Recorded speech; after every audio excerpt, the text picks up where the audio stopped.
Bismillahirrahmanirrahim. Assalamualaikum warahmatullahi wabarakatuh. Bagaimana kabar hari ini? Semoga tetap sehat selalu dan semangat. Baik, hari ini saya akan menjelaskan mengenai kesalahan dalam kalimat. Dalam mempelajari bahasa Indonesia, tujuan utama kita adalah agar dapat berbahasa Indonesia dengan baik dan benar. Tujuan tersebut dapat dicapai dengan berbahasa sesuai dengan situasi kebahasaan yang dihadapi dan sesuai dengan kaidah-kaidah atau ketentuan bahasa yang berlaku. Karena apa? Karena berbahasa pada hakikatnya itu merupakan kegiatan menyusun kalimat, usaha membuat kalimat yang benar, dan pengetahuan mengenai jenis-jenis kesalahan itu merupakan sebuah pengetahuan yang tidak dapat diabaikan. Nah, dengan demikian, dengan mengetahui hal-hal yang dapat menyebabkan suatu kalimat yang salah, kita dapat menghindari hal-hal yang menyebabkan terjadinya kalimat yang salah tersebut. Baik, berikut saya akan menjelaskan mengenai kesalahan-kesalahan dalam kalimat. Yang pertama, mengenai faktor penyebab terjadinya kesalahan kalimat itu ada dua, yaitu disebabkan oleh ejaan dan kata. Ejaan di sini adalah cara-cara yang digunakan untuk mewujudkan bahasa dalam bentuk tulisan. Karena apa? Bahasa itu pada hakikatnya adalah berupa bunyi yang bermakna, jadi bersifat ujaran atau lisan. Nah, oleh karena itu, komunikasi yang kita ciptakan sekarang tidak terbatas hanya pada suatu atau pada saat bertatap muka, bagaimana yang terjadi sekarang ini, sebagaimana yang terjadi sekarang ini, dan dalam waktu yang sama.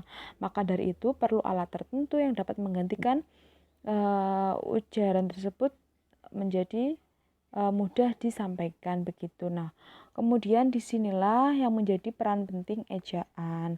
Nah, penggunaan ejaan yang salah dapat mengakibatkan apa yang dikomunikasikan tidak sesuai dengan apa yang dimaksud. Baik, faktor yang kedua adalah kata. Kata di sini merupakan faktor lain yang dapat menyebabkan kesalahan dalam kalimat. Nah, kata itu sebenarnya merupakan unsur utama pembangun sebuah kalimat. Nah, maka dari itu, baik atau buruknya bahasa seseorang juga ditentukan oleh kemahiran dan kecermatannya dalam memilih dan menyusun kata. Begitu ya. Kemudian saya berikan contoh yang pertama. Ini berkaitan dengan ejaan yang salah atau ejaan yang mungkin dipahami dengan kalimat atau arti lain. Begitu. Yang pertama, ibu sudah pergi dengan diakhiri tanda titik. Tanda baca titik. Yang kedua, ibu sudah pergi diakhiri dengan tanda tanya. Baik, kedua kalimat di atas itu walaupun terdiri atas kata-kata yang sama, keduanya memiliki maksud berbeda karena perbedaan tanda ejaan yang digunakan. Kita lihat kalimat pertama diakhiri dengan tanda titik sehingga bermakna sebuah berita. Yang kedua, diakhiri dengan tanda tanya sehingga bermakna sebuah pertanyaan. Contoh lain yang juga menjelaskan mengenai ejaan yang tidak dapat merusak pengertian. Yang pertama, ini yang salah ya. Peserta lokakarya bahasa berjumlah 50 orang. 50 ditulis huruf. Yang kedua, rumah itu dijual dengan harga 7 juta rupiah. Kemudian yang ketiga, pihak majikan harus menjaga kualitas. Jadi kualitas pakai W, hasil produksi perusahaannya. Yang keempat, di tempat itu pun terdapat rumah-rumah penduduk biasa. Contoh yang terakhir, putranya yang bungsu sekarang kuliah di IAIN. Beberapa contoh di atas atau tersebut adalah contoh yang kurang tepat. Maka bagaimana kira-kira yang tepat? Nah, contoh yang tepat adalah peserta lokakarya bahasa berjumlah 50 orang. Jadi 50 orang itu ditulis menggunakan huruf. Kemudian, rumah itu dijual dengan harga 7 juta rupiah. Contoh yang ketiga, yang benar adalah pihak majikan harus menjaga kualitas. Jadi tulisannya itu W diganti menjadi A. Kata bakunya itu adalah kualitas hasil produksi perusahaannya. Contoh yang keempat yang benar adalah di tempat itu pun terdapat rumah-rumah penduduk biasa.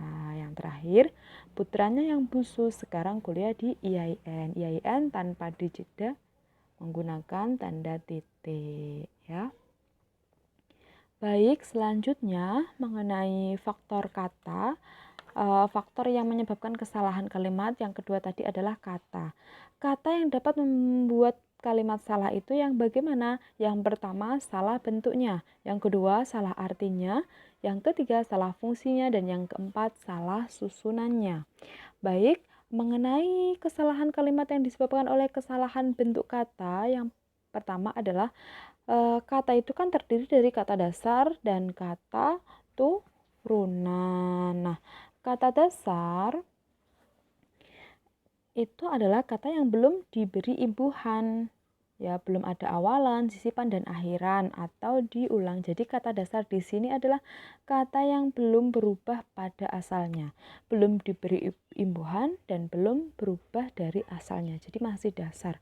Kemudian perubahan bentuk dari kata asalnya atau dari kata dasar itu menyebabkan kata tersebut menjadi kata turunan. Maka dari itu kata di sini terdiri dari kata dasar dan kata turunan. Nah, kesalahan yang sering terjadi akibat perubahan kata dari kata dasar yang tidak dapat atau yang tidak tepat dapat menyebabkan terjadinya perubahan pengertian yang kita atau pengertian yang tidak dikehendaki. Nah, kesalahan bentuk kata akan berdampak kepada kesalahan pesan yang disampaikan melalui kata tersebut. Baik, berikut contoh-contoh kalimat yang salah yang disebabkan dengan kesalahan bentuk kata. Di kolom sebelah kiri itu kalimat yang salah dan kolom sebelah kanan kalimat benar.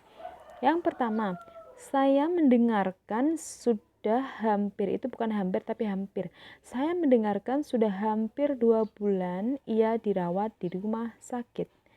Nah, mendengarkan di sini salah ya di dalam kalimat tersebut. Jadi yang tepat adalah saya mendengar sudah hampir 2 bulan ia dirawat di rumah sakit. Kemudian, kantor tempatnya pekerja jauh sekali, itu sekali ya, jauh sekali dari sini. Kantor tempatnya bekerja jauh sekali dari sini. Nah, pekerja di situ sebaiknya adalah bekerja. Baik, selanjutnya adalah kalimat yang salah yang disebabkan oleh kesalahan arti kata. Contoh, saya sampaikan terima kasih kepada pengacara yang telah memberikan kesempatan berbicara kepada saya. Pengacara di sini bisa diartikan lain. Maksudnya adalah seorang pengacara, bukan pembawa acara atau pengatur acara tersebut. Padahal yang ditujukan adalah bukan seorang pengacara tetapi pembawa acara dalam acara tersebut. Yang kedua, akibat penebangan hutan yang semena-mena, kini di mana-mana terjadi banjir. Nah, kata semena-mena itu kurang tepat. Yang tepat adalah sewenang-wenang. Begitu. Baik, selanjutnya mengenai kalimat yang salah disebabkan oleh kesalahan fungsi kata. Berikut contohnya. Kalimat yang salah. Bagi yang tidak berkepentingan dilarang masuk. Kemudian kalimat yang kedua, surat ini ditujukan untuk ayahmu, jangan kamu baca, tanda seru. Nah, kalimat tersebut kurang tepat. Yang benar adalah yang pertama, yang tidak berkepentingan dilarang masuk. Kemudian yang kedua, surat ini untuk ayahmu, jangan kau baca. Baik, selanjutnya mengenai kalimat yang salah yang disebabkan oleh kata yang salah susunannya. Berikut contohnya. Menurut kabar yang saya dengar, ia akan datang ini hari. Yang tepat adalah, menurut kabar yang saya dengar, ia akan datang hari ini.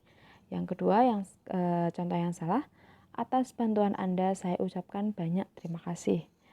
Yang betul adalah atas bantuan Anda saya ucapkan terima kasih banyak. Yang terakhir, rumahnya adik saya jauh sekali dari keramaian. Contoh yang benar, rumah adik saya jauh dari keramaian.